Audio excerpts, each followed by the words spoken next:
Baik, kita mulai. Assalamualaikum warahmatullahi wabarakatuh. Waalaikumsalam Salam. warahmatullahi wabarakatuh. Assalamualaikum warahmatullahi Oke, wabarakatuh. hari ini kita masuk ke Clean Code bagian ketiga, di mana di Clean Code bagian ketiga ini kita akan fokus membahas bagaimana cara kita membuat komen atau komentar pada sebuah kode program. Kalau minggu lalu itu kita sudah bahas bagaimana cara memberikan penamaan yang baik, kemudian juga kita sudah belajar bagaimana membuat metode yang baik supaya juga nanti pekerjaan dalam suatu metodenya bisa dibatasi dengan baik. Nah, konsep yang ketiga ini fokusnya lebih kepada kapan saya boleh menggunakan komentar dan komentar seperti apa yang disarankan. Bukan berarti clean comments itu artinya tidak boleh ada komentar sama sekali, tidak. Komentar itu terkadang masih bisa dibutuhkan. Tapi fokusnya sekali lagi lebih kepada kapan saya harus bisa memberikan komentar pada kode program. Mungkin beberapa orang di sini yang belum paham komentar, ya komentar itu adalah baris kode program yang tidak dieksekusi oleh compiler. Biasanya kalau di dalam Pascal atau beberapa bahasa pemrograman itu ditandai dengan tanda garis miring 2 kali, kemudian kemudian ada beberapa yang tandanya strip-strip dan seterusnya seperti HTML, berarti tanda seru strip segala macam. Nah, itu komentar. Jangan bingung lagi. Nah, komentar sendiri itu sebetulnya punya arti lebih dalam sebuah kode program. Arti lebihnya apa? Dia bisa memberikan penjelasan lebih terhadap suatu kumpulan baris kode program. Nah, cuman si clean code ini menemukan bahwa ada beberapa penggunaan komentar yang menurut mereka atau menurut pembuat bukunya itu kurang tepat. Nah, sebetulnya semua sudah dibahas di slide, cuma kita nggak apa-apa munculkan kembali sembari kita bahas satu persatu.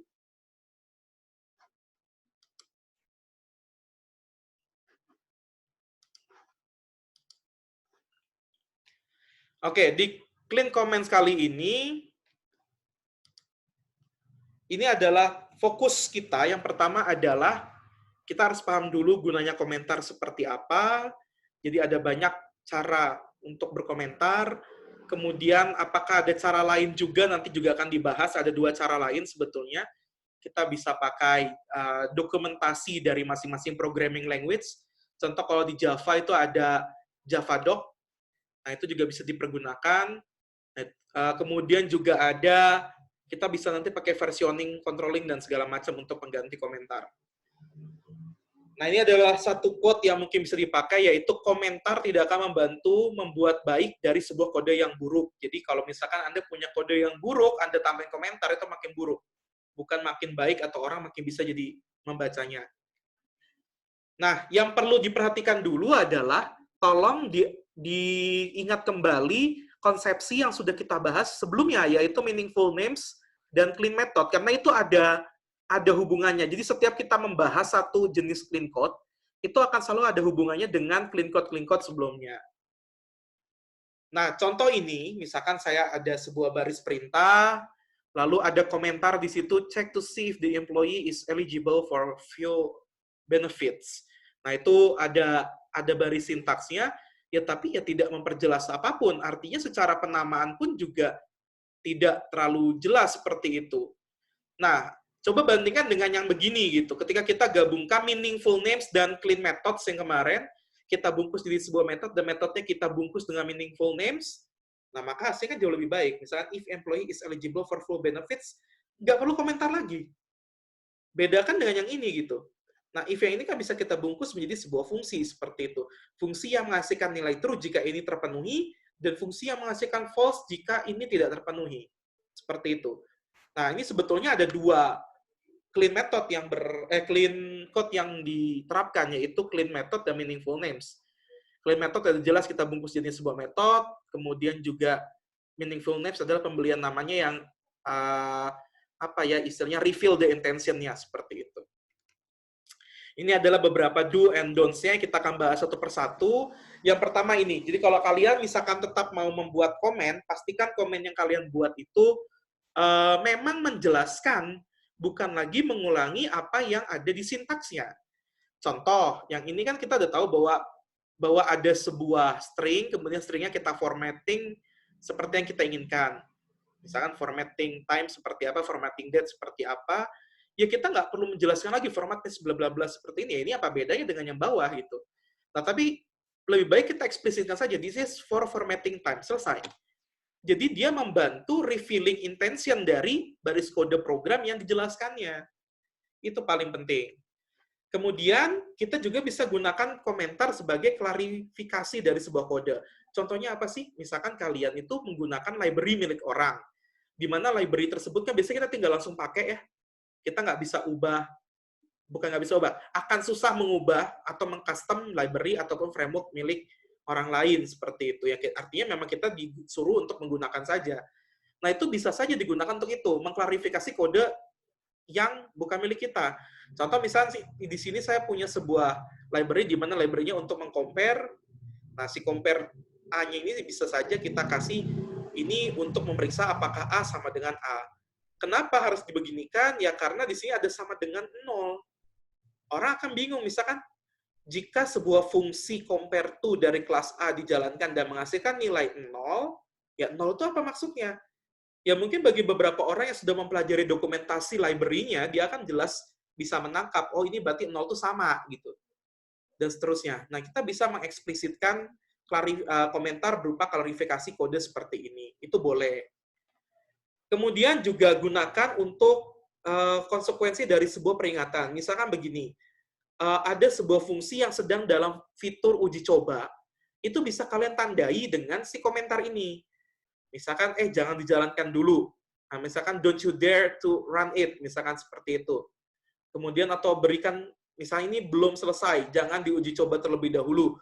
Itu pun bisa digunakan komentar untuk menandai hal-hal seperti itu. Sehingga nanti jelas mana kode yang sudah baik dan mana kode yang masih belum lengkap. Tapi sebetulnya nanti ini akan terjawab di akhir, bahwa kita nggak perlu ini lagi, karena nanti kita bisa pakai, ada sebuah alat namanya versioning control. Kita bisa pakai GitHub, bisa pakai GitLab, untuk bisa melihat kode mana yang masih dalam branch production, mana yang masih dalam development. Kita bisa pisahkan itu nanti. Tapi kita bahasnya nanti di akhir ya. Kemudian bisa juga untuk memberikan to-do notes. Ya, misalnya apa yang harus dikerjakan hari itu, kita misalnya bikin metode apa, nah itu juga bisa pakai komentar. Misalnya jadi ketika masuk ke dalam suatu kelas, ada metode apa, tinggal kita tandai bahwa silakan untuk si A ngerjain apa. Nah itu bisa saja sih untuk menandai itu. Itu enaknya. Kemudian, jangan dicoret-coret. Kemudian, ini juga sebagai pengganti komentar yang lebih bagus menurutku, yaitu ya pakai konsep documentation dari masing-masing programming language. Karena memang basic standarnya yang saya pakai adalah Java, ya berarti ya memang saya pakainya Java Docs. Saya rasa kalian tinggal baca saja bagaimana cara membuat Java Docs. Di IntelliJ IDEA pun juga ada caranya untuk mempermudah kalian membuat Java Doc. Kapan Java Doc ini akan digunakan? Misal kalian membuat library atau kelas yang buat di-upload ke repository sehingga orang bisa pakai library kalian. Misalkan ke apa namanya? Saya agak lupa namanya tuh. Ke Maven. Ke Maven bisa, ataupun ke yang biasa dipakai di Android itu apa sih? Kok jadi lupa lagi saya. Repository di Android pakai apa? Ada yang bisa bantu? Saya agak lupa.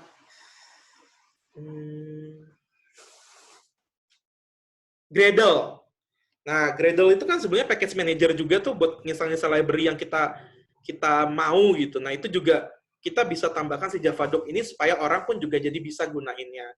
Java Doc malah lebih enak ketika kita mau menggunakan, dia akan muncul sebagai pop-up message gitu, kira-kira gunanya seperti apa. Jadi lebih kelihatan natural aja sih dibandingkan ketika kita menggunakan full komentar. Nah, apa yang tidak boleh? Yang tidak boleh adalah kalau kalian bikin komentar, tapi sebenarnya komentar tersebut ya sudah, yang dikomentarinya tidak perlu dijelaskan. Contoh kayak gini, integer x32. Berarti membuat sebuah variabel umur yang kita isi default-nya 32. Kan nggak perlu juga ya. Itu orang sudah bisa baca. Dari penamaan meaningful name, dia udah bagus gitu. Dan orang yang belajar programming sudah tahu bahwa ini adalah nilai default-nya. 32 gitu loh. Kalau dikasih kata static ya berarti dia akan terus berupa konstanta. Itu nggak perlu dikasih tahu. Itu memang convention dari sebuah programming gitu. Nah itu nggak perlu. Itu jangan dikasih komentar. Kemudian, jangan tambahkan kode-kode yang malah bikin itu jadi kayak, apa sih ini gitu loh.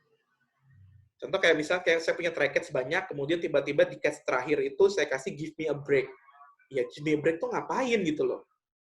Nah, kita perjelas aja dengan langsung, oh langsung begini, jangan dikasih komentar seperti itu. Nggak ada gunanya juga kan kalian kasih seperti ini, atau komentar nggak akan muncul juga. Mau di istilahnya ketika compiling dan running time-nya nggak muncul, ketika nge-logging juga pakai log, itu juga nggak akan muncul gitu loh. Kalau mau sekarang aja di log, lebih enak seperti itu. Kemudian juga, kan kita tuh punya kebiasaan tuh kalau kita nyoba-nyoba sintaks, terus ada sintaks yang kita lagi nggak mau coba, misalnya saya pengen coba sintaks yang lain, tapi yang ini masih saya mau pakai, lalu kalian tuh biasanya jadikan itu komentar, itu nggak boleh. Jangan gunakan cara seperti itu. Itu akan menimbulkan banyak pertanyaan, apalagi kalau sudah masuk on production. Misalnya tiba-tiba kalian, oh ya udah ini udah siap untuk dipublish gitu. Kalian publish masih ada bentuk komentar gitu, itu berarti kalian nggak profesional. Orang akan bertanya 3 baris kenapa dikomentari ya? Apa salah ya? Kalau misalnya saya nonaktifkan gimana gitu? Dan seterusnya. Kebiasaan seperti itu jangan diulangi.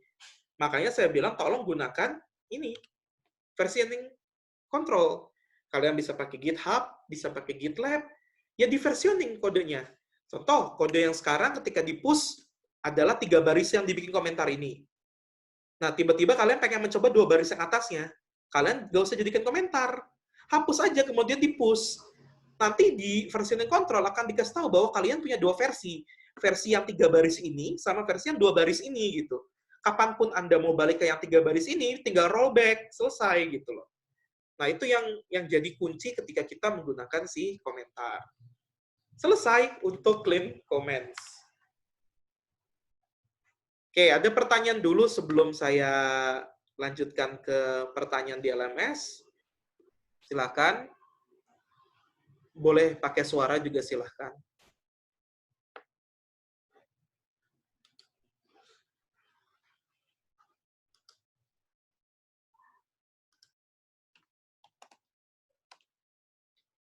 Nanti daftar hadir saya buka sampai jam 5 sore ya.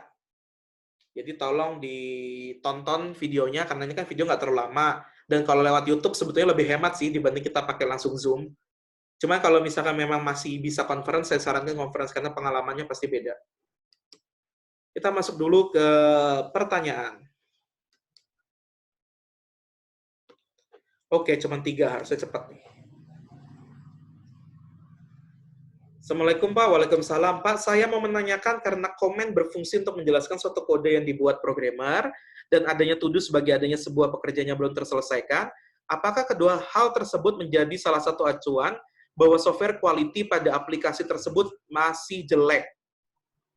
Mungkin saya harus tanya dulu ke Mas Lukman di sini, software quality bagian faktor yang mana yang menurut Mas dikatakan masih jelek? Dijawab dulu, baru saya bisa jawab soalnya. Ada, Lukman? Ada, Pak. Nah, sok, dijelaskan. Bagian faktor yang mana yang menurutmu melanggar? Atau dilanggar karena kita memberikan komentar? Kan misalnya tuh di bagian kode quality-nya, Pak. Kode Kan kalau quality. misalnya, kan kalau kodenya ada komen tuh, biasanya kan di si programmer tuh dia nggak mampu ngejelasinnya di si kodenya kan, Pak. Nah, makanya dia kasih komen biar ngejelasin si kode itu. Terus yang to do, kan katanya itu ada pekerjaan-pekerjaan yang belum selesai tuh. Berarti kan dari spek awal ada yang belum terpenuhi kan di si aplikasi itu. Betul, tapi kan belum langsung dipublish. Ini kan ketika kita masih dalam proses implementing. Masih dalam implementasi, masih ngoding. Kan tuduhnya pasti dihapus kalau sudah tidak jadi hal yang belum diselesaikan dong. Nggak mungkin kita ngasih software yang setengah jadi kan? Kebayang nggak? Ya, kebayang, Pak. Nah, Tapi kalau kondisinya udah production gitu, masih ada to-do itu, boleh nggak, Pak? ya itu berarti kamunya yang bikin versioning control-nya yang salah. Kenapa di dalam production ada komentar seperti itu? Harusnya masuknya on development dulu lah. Bikin branch dulu development gitu. Di development nanti dia harus rapi-rapi dulu, baru masuk ke production gitu. Ya, siapa tahu kan kekejar deadline gitu, jadi tuduhnya nggak kekerjain gitu. Nggak dong, kebiasaan orang ketika memversioning control itu nggak semua orang dia akan istilahnya nge-merging dari development ke production loh, Lukman. Jadi benar-benar Ya, ada satu orang yang dia harus make sure quality dari kode programnya. Dia harus meriksa kira-kira kan harus ada lolos sensornya dulu baru bisa masuk production. Ngedebugging segala macamnya, kemudian ngelihat kerapihan dari sebuah si programnya, baru nanti ada satu orang yang merging dia ke production. Itu pasti ada untuk menjaga kualitasnya, nggak mungkin enggak gitu loh. Jadi yang perlu dipahami oleh Lukman adalah ini satu tahap di mana si kode komentar ini digunakan sebelum si masuk ke dalam proses deployment, masih dalam implementation. Itu sih. oke, Pak. Nah, ada lagi nggak pertanyaannya, Man? Saat ini masih cukup, Pak. Oke, sip. Terima kasih, Pak. Yo, sama-sama. Berikutnya, Assalamualaikum warahmatullahi wabarakatuh. Pak, bagaimana jika kode yang dirasa kurang sesuai diubah menjadi komentar seperti di slide ke-20? Aduh, slide ke-20 itu yang mana ya? Slide 20. Oke, yang ini. Terkadang ketika bekas kode yang tidak terpakai dan dijadikan komen itu dihapus, malah selanjutnya merasa kode itu yang benar. Jadi apakah penyusunan lebih baik dihapus di awal, dihapus di akhir, atau ketika kode sudah benar-benar final? Kalau saya maksa pakai versioning control, sehingga ketika misalkan tiba-tiba yang dikomentari itulah malah yang benar, kalian tinggal rollback gitu. Dan nggak perlu ada komentar-komentar yang menandai bahwa oh ini adalah kode program yang sedang tidak dipakai dulu karena saya mau mencoba kode program yang lain gitu loh.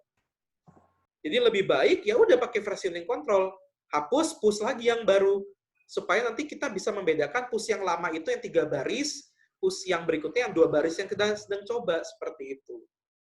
Jadi tidak ada yang mana lebih baik. Kalau menurut saya tetap saya paksanya adalah gunakan versioning control.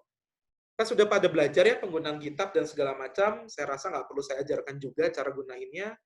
Kalian juga sudah cukup pintar. Kemudian masalah branching juga kan itu bisa tergantung dari perjanjian di timnya. Jadi timnya tuh sebetulnya pengen bikin branchingnya berapa jenis seperti itu. Nah itu bisa disesuaikan. Memang pada awalnya kita pasti sulit karena kita terbiasa cara kerjanya adalah ya bikin aja komentar, ngapain gue push-push ke GitHub gitu. Tapi nanti makin lama makin enak kok kalau kita terbiasa untuk melakukan hal tersebut. Berikutnya lagi terakhir, Pak, apakah semakin banyak komentar di dalam source code berpengaruh terhadap performasi web atau aplikasinya? Apakah log datanya semakin lama? Sekepemahaman saya adalah kalau kita berbicara performa, entah itu web, entah itu apa, kan sebenarnya lebih ke bicara masalah seberapa lama kemampuan compiler dalam mengcompiling perintahnya atau kemampuan si interpreter dalam mengartikan si sintaksnya. Tergantung kalian pakai yang interpreter atau pakai yang compiler. Kalian sudah belajar itu di teknik kompilasi. Nah, komentar sendiri kan tidak diinterpretasi dan tidak dicompiling toh. Jadi harusnya tidak mengganggu si performa dari si compiling sistemnya ataupun juga interpretasi dari suatu kode program, misalkan PHP atau segala macam. Jadi harusnya tidak lama. Berpengaruhnya di apa? Berpengaruhnya lebih kepada di ukuran file. Karena kan dia juga sendiri menambah karakter dalam suatu filenya, ya otomatis ya nambah ukuran filenya. Itu saja sih sebetulnya konsekuensi dari ketika kita menggunakan komentar. Selebihnya tidak saja. Yang perlu dipahami, komentar sendiri kan fungsinya untuk membuat sebuah kode program di mana kode programnya tidak akan dicompiling atau diinterpretasi. Tergantung bahasa pemrogramannya, bahasa pemrograman yang menggunakan interpreter atau menggunakan compiler seperti itu. Kebayang ya?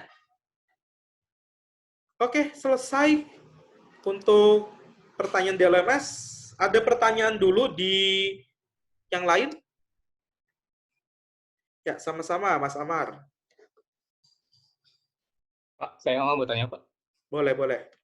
Mengenai yang kode komentar yang masuk ke tahap deployment. Jadi kalau misalkan best practice-nya ini, apakah sebaiknya kode komentar itu lebih baik dihapus atau ada yang harus dipertahankan gitu, Pak? Tidak sepenuhnya harus dihapus, itu jawaban saya. Berdasarkan apa yang saya baca buku, tidak harus semuanya dihapus. Selama penggunaan komentarnya mengikuti panduan yang tadi, itu tidak masalah. Cuman kalau untuk beberapa hal yang tadi dilarang, yang don'ts, itu harus dihapus. Lebih baik kita timpakan si kerjaan tersebut ke dalam versioning control, seperti itu aja. Ya. Oke, Pak. Bisa ditangkap? Bisa, Pak. Oke, sip. Ada lagi?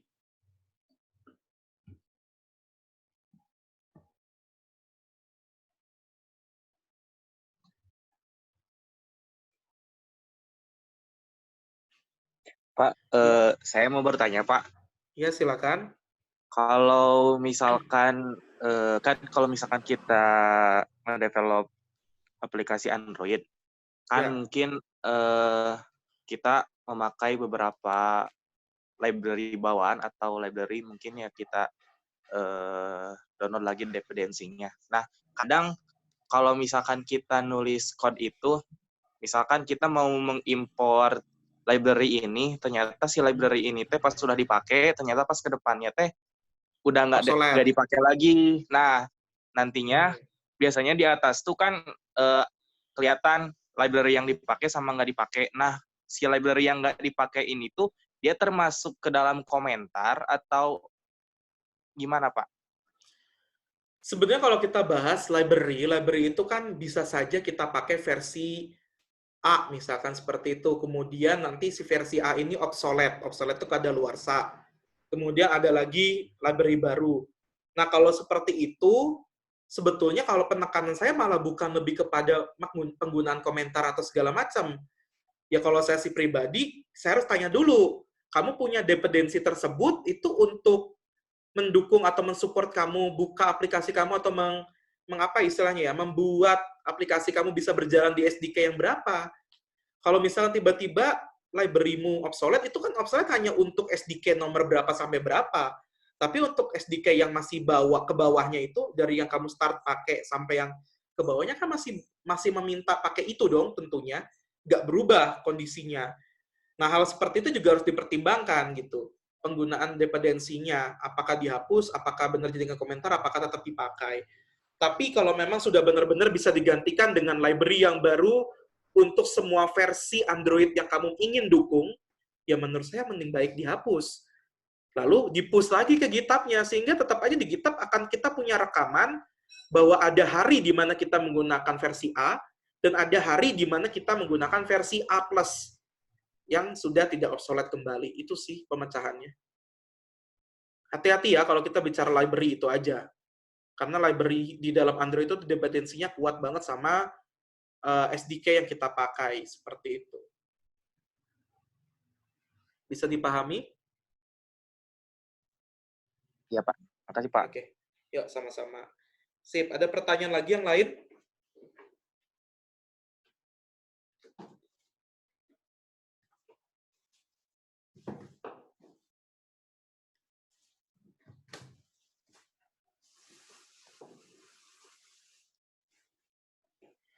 Memang yang harus mengambil mata kuliah ini harus yang senang programming sih.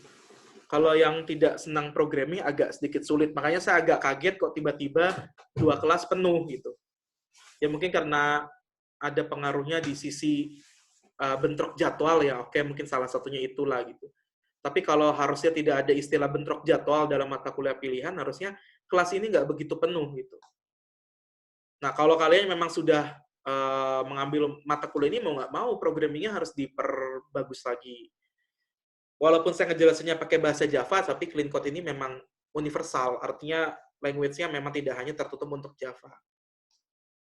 Cuma memang sudah paradigmanya sudah object oriented ya, sudah bukan lagi prosedural gitu.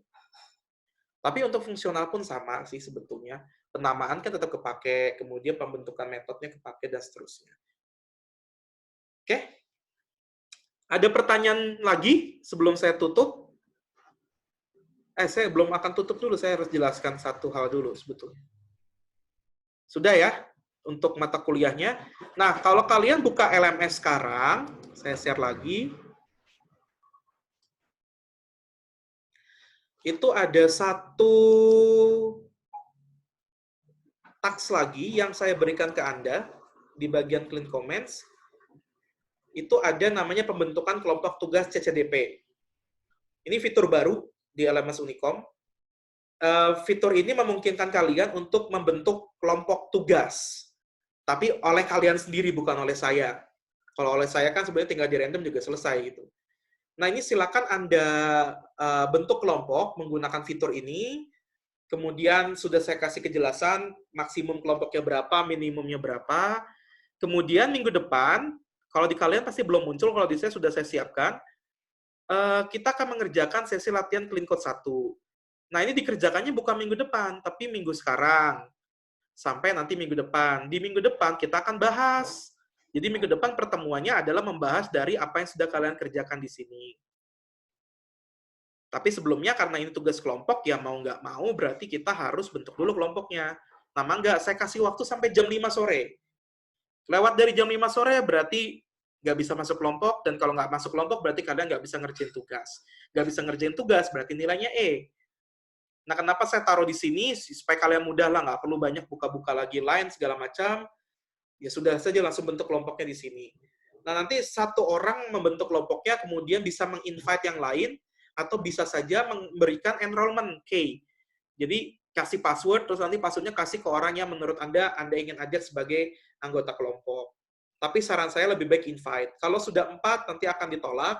Kalau kurang dari 3, Anda juga dianggap bukan menjadi sebuah kelompok. Itu harus hati-hati. Bisa ya dilakukan untuk pembentukan kelompoknya? Bisa, Pak. Oke, sehabis ini tolong dimulai. Kelompoknya saya pastikan dulu groupingnya bisa salah. Oke, sip. Sampai jam 5 ya, saya udah kasih sini sampai jam 5. Jadi sistem yang akan nutup sendiri. Ya kalau kalian nggak bikin ya nggak masalah. Tinggal dilihat aja tasknya seperti apa. Kalau sudah, baru besok saya buka si tugasnya. Tugasnya ini memang berkelompok, tapi saya menyarankan kalian untuk mengerjakannya tetap di rumah masing-masing. Toh ini mah pekerjaan yang bisa dibagi-bagi sebetulnya. Manfaatkan fasilitas Google Doc. Karena yang saya minta nanti tugasnya dalam bentuk PDF. Jadi nggak perlu pakai Microsoft Word toh, kalian bisa juga sih pakai Microsoft Word lalu upload ke OneDrive, atau kalian mau pakai Google Docs juga boleh, yang bisa langsung kolaborasi, kelihatan segala macam, silakan. Saya tidak menyarankan kalian berkumpul di satu tempat untuk mengerjakan tugas. Untuk tugas semester ini karena ada kejadian khusus dan kita baru bisa ketemu 30 Mei, sehabis 30 Mei, maka untuk semester ini tugas sampai bulan Mei itu saya turunkan tingkat kesulitannya. Jadi tolong jangan coba nawar lagi. Ini udah saya turunin dan memungkinkan untuk dikerjakan secara cepat. Ini juga sejam beres kok. Kalau kalian benar-benar serius, itu sembari mikir, baca, dan segala macam, sejam beres. Kalau sudah, ya langsung kumpulkan saja, nggak usah ditunda-tunda seperti itu. Mungkin ketua kelompoknya harus proaktif, dia yang harus nanti ngompiling ke PDF dan seterusnya, dia yang akan mengumpulkan tugasnya, seperti biasa.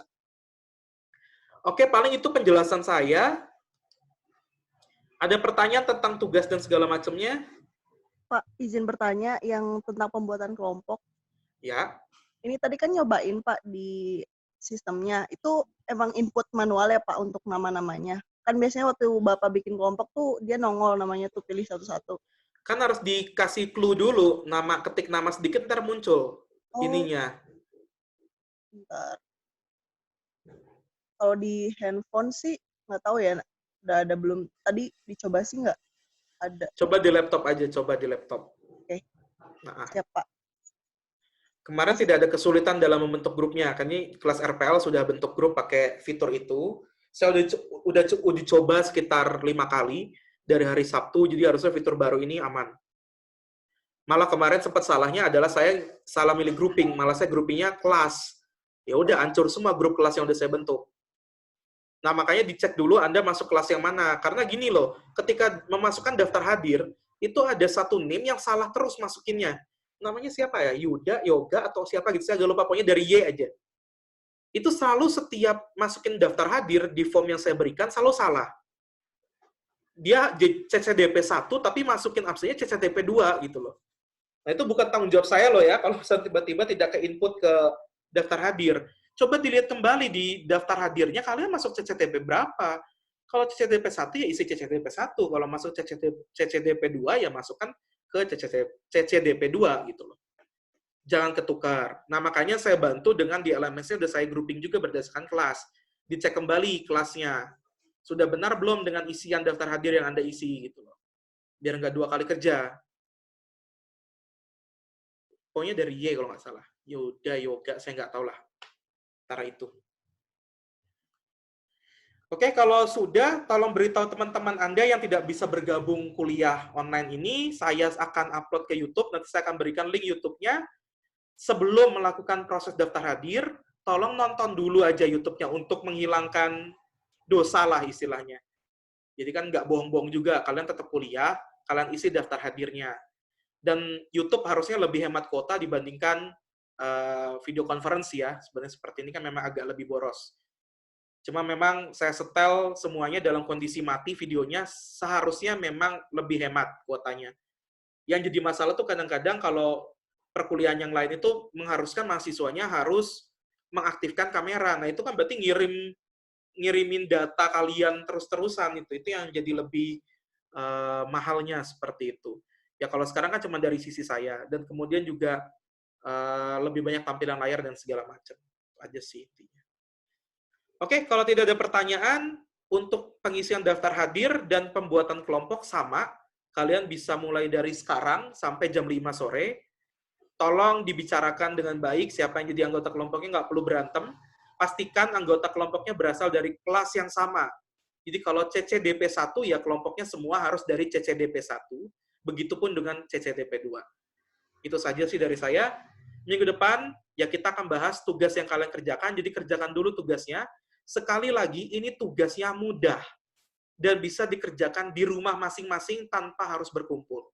Sehingga tolong dikerjakannya sendiri, walaupun ini tugas kelompok.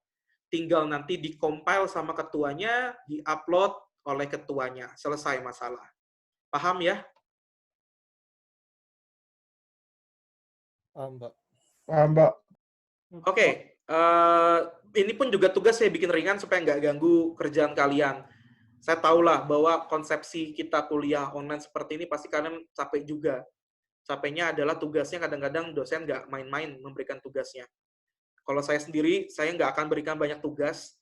Seringan mungkin saya kasih tugas, yang penting malah bisa ngulik kaliannya paham atau tidak, itu aja sih intinya. Jadi nggak usah nawar, saya udah pasti pikirin bobot tugas dan segala macamnya. Itu aja sih. Terima kasih bagi yang sudah hadir perkuliahan ini. Tolong beritahukan berita yang tadi saya sampaikan ke teman-teman Anda. Walaupun tidak hadir, tetap aja batasnya jam 5. Jadi tolong jangan sampai terlambat. Kalau ada apa-apa, kabari via grup. Terima kasih, sampai ketemu minggu depan. Stay safe, stay strong, dan tetap di rumah aja. Assalamualaikum warahmatullahi wabarakatuh. Waalaikumsalam warahmatullahi wabarakatuh. Warahmatullahi wabarakatuh. Waalaikumsalam warahmatullahi wabarakatuh.